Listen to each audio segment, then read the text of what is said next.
Person on the list, Senator Bato de la Rosa, if you wish to that is your time, sir. Thank you. Go ahead. Thank you, Mr. Chair. Good morning, everyone. Mr. Chair, truth-telling needs no dressing up for the occasion. Telling the truth demands nothing more than just that. Telling it, testifying to it. Lying, on the other hand, requires fabrication, intricate, deliberate, elaborate planning. One lie is tied to a system, an entire web of other lies, in order for the story, the fabric, to hold together. Nitong nakaraang mga araw, Mr. Chair, ako'y tinanong kung ano raw ang mga ginagawa kong preparasyon para sa pagdinig natin ngayong araw na ito. Ang sagot ko po ay wala. Sapagkat ang pagsasabi ng totoo ay hindi humihingi ng anumang espesyal na paghahanda. Ang katotohanan, bali-baligtarin man, simula sa dulo o sa gitna, ay masasabi ng malaya sa kalooban. Sasabihin naman ng iba, ganun naman pala, bakit hindi ka nalang umattend doon sa hearing ng House? My position on this too has remained the same. I do not wish to be the first to break our tradition of interparliamentary courtesy. If our counterparts in the lower house do not exercise interparliamentary courtesy, this humble representation does. But most importantly, I do not wish to be a guest of their gag show. Mr. President, kung ako ay makasarili lamang, kung ako ay swapang na tao, unang pagtawag pa lang nila, nandoon ako mag-attend to clear myself. But because I am a member of the Senate, I have to protect the tradition that is being observed by this institution. Kaya hintayin na lang nila, Mr. President, pag hindi na ako senador, I will be there every day. Kung gusto po na, doon ako tumira sa kanila. Pero sa ngayon na ako'y senador pa, please naman, sana respetuhin nila yung ating interparliamentary courtesy. Ayaw kong magiging president, Mr. President. Pagdating ng araw, in the future, lahat ng mga senador na mabubwisit sa kakatawag sa kanilang pangalan kapag ang kanilang pangalan ay na-implicate sa investigation na ginagawa ng other house, ay punta na lang ng punta at wala nang magawa na legislation. Kaya po ako naririto ngayon, hindi lamang bilang isang vice chairperson ng committee ito, kundi bilang isang resource person. As a former PNP chief during the Duterte administration, I have been tagged multiple times as the face of the war on drugs. The same war on drugs openly supported by both the Senate and the House of Representatives, and of course supported by our people.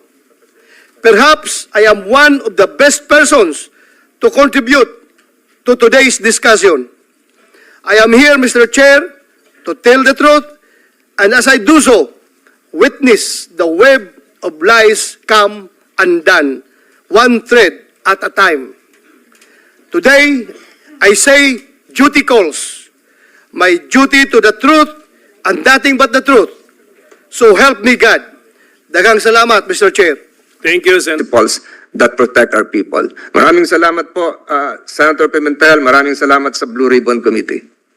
Thank you, Majority Leader, for the words of wisdom. We now go back to the list. Senator Risa Ontiveros, if she wishes to give her opening statement. Thank you. Yes, salamat kaayo, Mr. Chair. Magandang umaga po. Nagpapasalamat ako sa ating chair dahil una nating maririnig ang kwento ng mga biktima at naulila ng war on drugs. Their stories deserve to be heard and should spur us to action. Mga kababayan, dati, walang kagatol-gatol na nangako si President Rodrigo Duterte na papatayin niya ang kapwa niya Pilipino.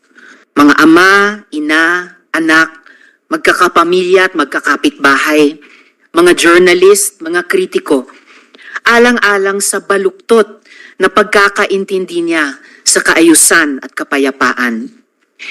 Yan ang isa sa mga pangako niyang sana hindi na lang niya tinupad.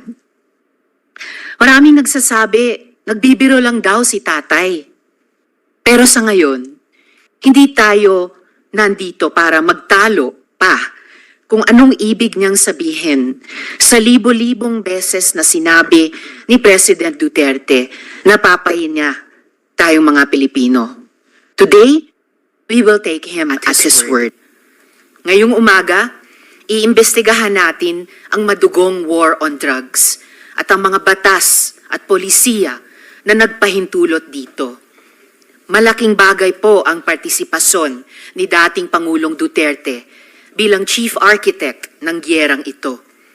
Kulang ang anumang investigasyon kung hindi siya tatanungin. Ngunit, hindi ito tungkol lang sa kanya dahil bawat biktima ng EJK at mga naulila nila ay biktima ng sistematikong pang-aabuso. In the end, the perpetrators were even rewarded. Pare-pareho ang resulta ng investigasyon. May organized kill list, summary executions, may mga aligasyon ng planted na ebidensya, hanggang sa nabalot na ng takot ang mga barangay natin. Mga nanlaban daw kasi yan, sabi ng ating mga pulis. Kung kampanya talaga ito laban sa droga, bakit tinatayang 122 na bata ang napatay, kabilang ang 1 taong gulang na sanggol na walang kamuwang-muwang? Nanlaban? Yung 32 na namatay sa Bulacan sa loob ng iisang gabi noong 2017, lahat ba yon nanlaban? Talaga? Eh yung 26 kataong patay sa isang gabi rin noong 2017 sa Maynila naman, nanlaban. Para sa maraming biktima, hindi madali ang manindigan para sa kanilang mga karapatan. Kaya sa kasagsagan ng war on drugs noong 2017, hinawakan ng aking opisina ang kaso ni Kian de los Santos at kinupkup namin ang mga testigo sa kanyang pagpatay, kasama ang mga menor de edad. Nawa, sa pamamagitan ng hearing na ito, masimula ng pagkamit ng hustisya at paghihilom para sa kanila at sa iba pang biktima. At sa lahat ng nagsasabi na ang war on drugs ay parusa daw para sa mga naliligaw ang landas, my message to you is this: there is no honor in punishment like tokhang. It should not be an honor to be called the Punisher when thousands of innocent people, including babies, have died in your name. Hindi kailanman ipagmamalaki ng mga Pilipino ang war on drugs na yan. Daghang salamat, Mr. Chair. Thank you. Senator Padilla is next. Senator Bongo waive his prioritization. Sige, okay, you're next, Senator Padilla. Then I'll go back to Senator Bongo. Maraming salamat po. A'udhu billahi minasyaitanir rajim. Bismillahirrahmanirrahim. Alhamdulillah rabbil alamin. Bismillahi wassalatu wassalamu Allah Rasulillahi. Assalamualaikum warahmatullahi wabarakatuh. Isa pong pagbati ng kapayapaan sa inyong lahat. Unang-una po sa amin pong tagapangulo, Senate Blue Ribbon Committee, Pinunong Minoria, Aquilino Coco Pimentel III. Magandang umaga po. At sa amin pong pro tempore, Senator Jinggoy Estrada. Sa amin pong Majority Leader, Francis Tol Tolentino, Sir. At sa amin pong Deputy Minority Floor Leader, Senator Risa Hontiveros. At siyempre po, sa amin pong pinakamatigas na senador, Senator Bato de la Rosa. At sa amin pong malasakit King, Senator Go. at sa lahat po ng mga bisita at siyempre po sa Iron Man, ang hinahangaan po naming pinakamagaling na Pangulo ng Pilipinas, PRRD, Digong, Mayor, isang magandang umaga po sa inyong lahat. Ako po ay nakikinig sa mga opening statement ng aking mga kasama. Sila po ay mga batikan na senador, mga abogado, mga kilala na po na nagbibigay ng point of view sa legal na usapin.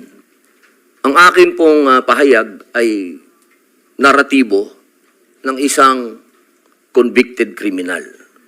Ako po ay convicted, ako po ay nakulong. Ako po ay nabuhay kasama ang mga kriminal sa Bilibid. At kilala ko po ang underworld.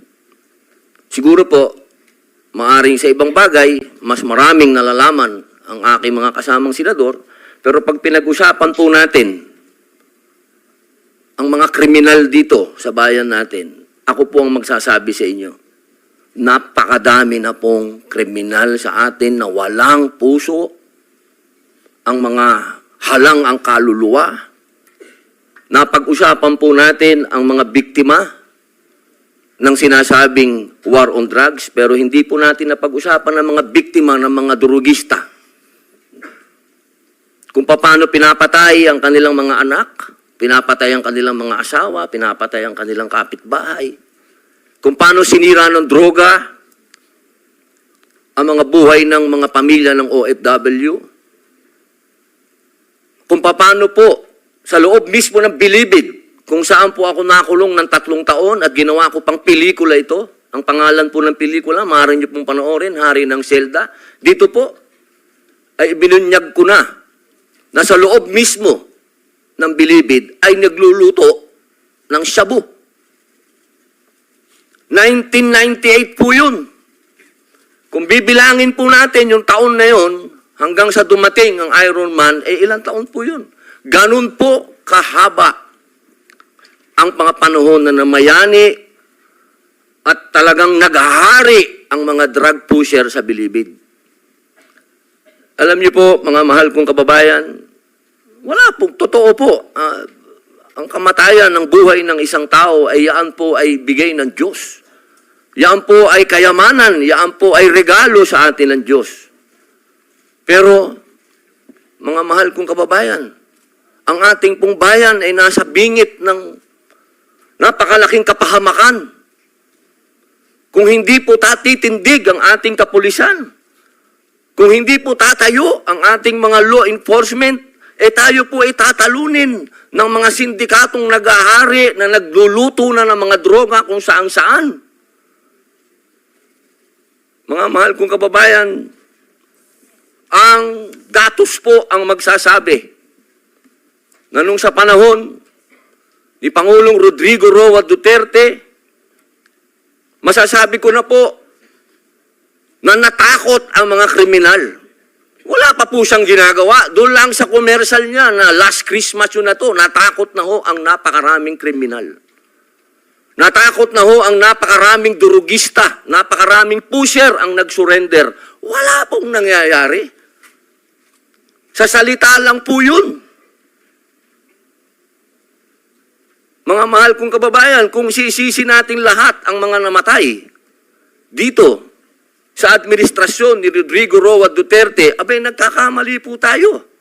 Alamin po natin kung ano ang drug underworld, kung ano ang mga drug syndicates. Ako na po ang nagsasabi sa inyo, regular na po ito tuwing magpapalit ang administrasyon, naglilinis ang mga sindikato. Magkakaroon talaga ng maraming mamamatay dahil naglilinis para pagpasok ng bagong administrasyon, yung kanilang mga alagang, mga kriminal, mga alagang, mga pusher, mga tapos na. Sana po, sa usapin na ito, maging realistic po tayo, mga mahal kong kababayan. Kung kailan ba natin na ibalik sa mga kababayan natin ang kalsada. Nung panahon na yon, nagiinuman sa tabi, nakahubad, Ang mga babae, hindi makapaglakad. Hindi ka makapaglakad ng may cellphone ka. Agawin ng cellphone mo, loob ng bahay mo, papasukin ka. Mga kababayan naman, huwag naman nating haluan ng politika ito. May mga bagay dito sa mundo na kailangan maging realidad tayo. Buong mundo, problema ang droga. Kung walang tatayo para lumaban dito, paano na ang kinabukasan ng mga anak natin? Paano na ang kinabukasan ng bayan natin? Kaya sana po ang inihiling ko sa lahat dito sa pagdinig nito, iwasan ng politika at tingnan po natin kung saan talaga tayo tutungo ang bayan natin. Mga kababayan, lubog na po tayo sa utang, lubog pa tayo sa tubig, pati ba naman sa ganito, lubog pa rin tayo. Yun lamang po, maraming salamat po. This opening statement. Mr. President, you are recognized.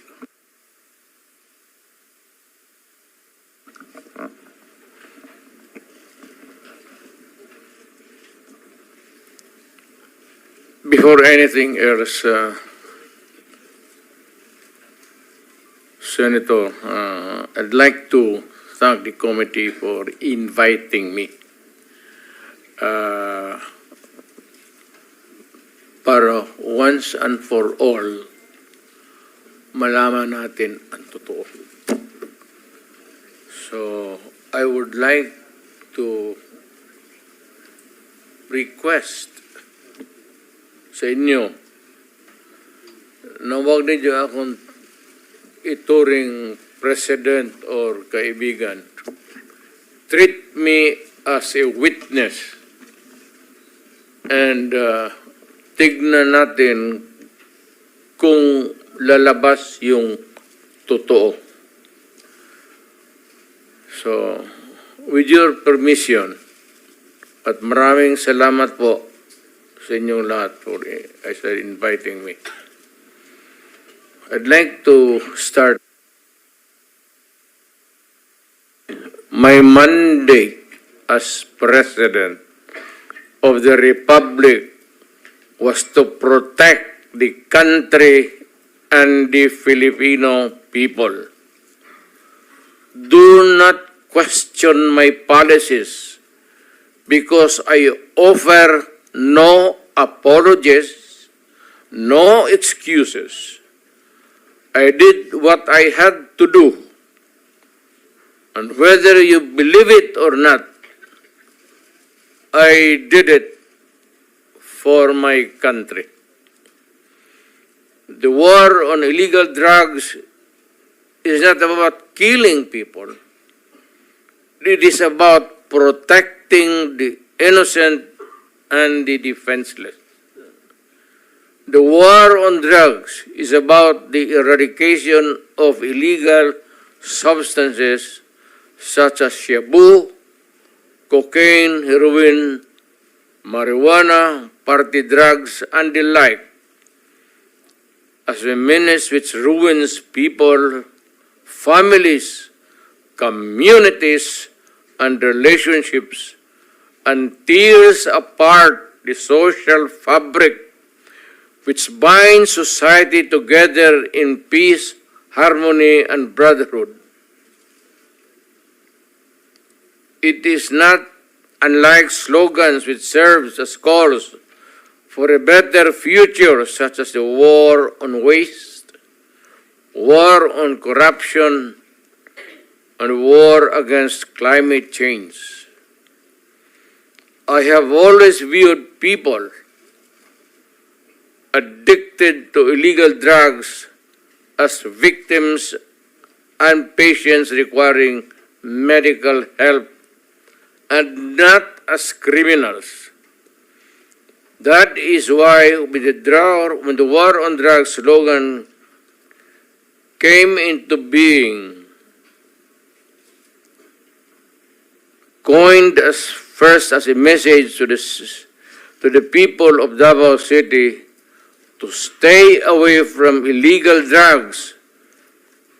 But at the same time, I had a drug rehabilitation facility constructed in Davao City, a city government expense. manned by Davao City government doctors, psychiatrists, nurses, and health workers, among others, to look after the complete rehabilitation of those addicted to illegal drugs. I believe then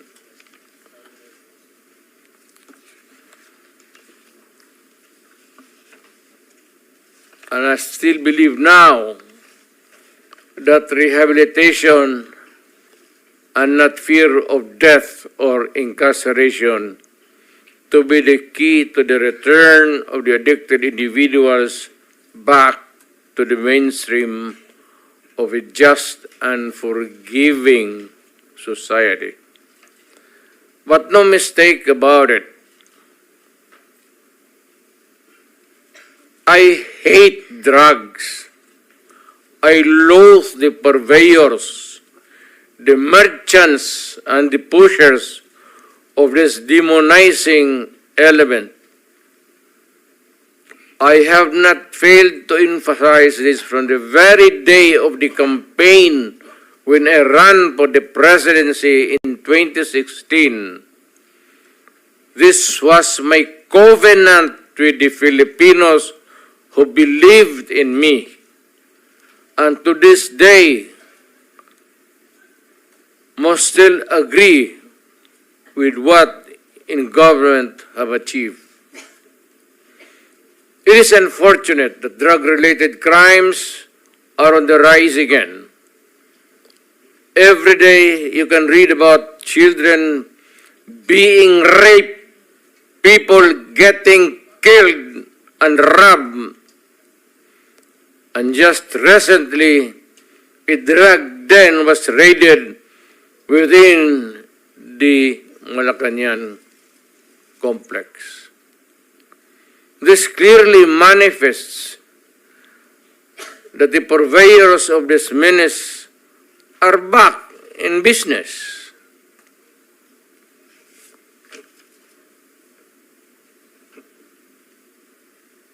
Ano? Gawain natin. The Filipinos are anxious and distressed. Self-preservation is still the first law of nature. It is instinct. It is recognized in our laws as self-defense. That is why I have always told the police authorities and operatives to be mindful of this basic law of nature. However, I tell them not to abuse their authority and power, and hindi ko talaga pinayagan yung abuso ng pulis o sundalo kailanman sa buong buhay ko and as mayor for so many years and as president. In the guise of protecting themselves. But when your very life is placed at risk, and it can be snuffed out in a matter of seconds, then and only then must you act accordingly. Repel the aggression only in self-defense. Alam mo, matagal ako nagturo sa aming bayan sa Police Academy. When I was a prosecutor, to augment my income, noon bago akong kasal, nagturo ako sa police. Ang sinabi ko talaga sa kanila, when you are arresting a criminal, you are not supposed to request him to surrender. Rather, you have to overcome the resistance. However, pag ayaw, it's the duty of the police is to overcome the resistance kung ayaw mag-surrender. At kung may baril, at kung tingin mo, sabi ko sa mga polis doon sa academy, mamamatay ka, barilin mo. Barilin mo sa ulo. Patayin mo at least one less criminal in the community. Yun ang utos ko when I was a fiscal and I was a professor doon sa Police Academy. Yun ang turo ko sa kanila.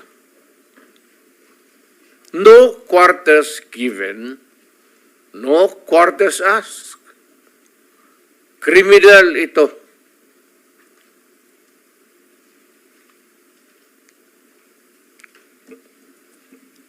Repel the aggression only in self-defense. Do not make orphans of your children and widows of your wives. I don't want that in my conscience as mayor and president.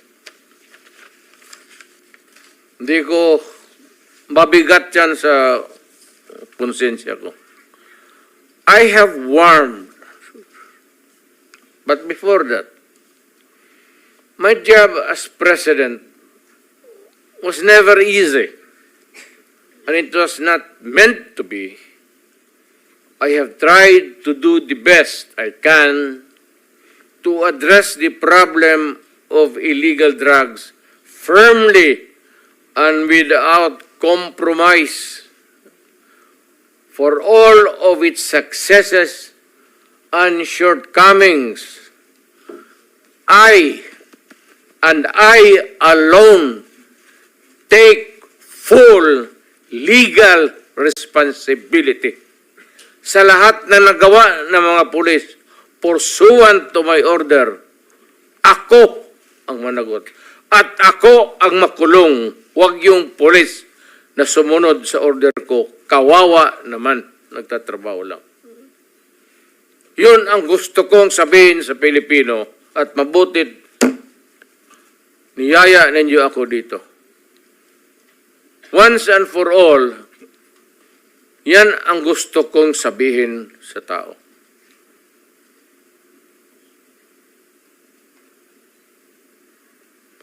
I have warned all of you as your president then and as a private citizen now. Drugs will destroy the Filipino.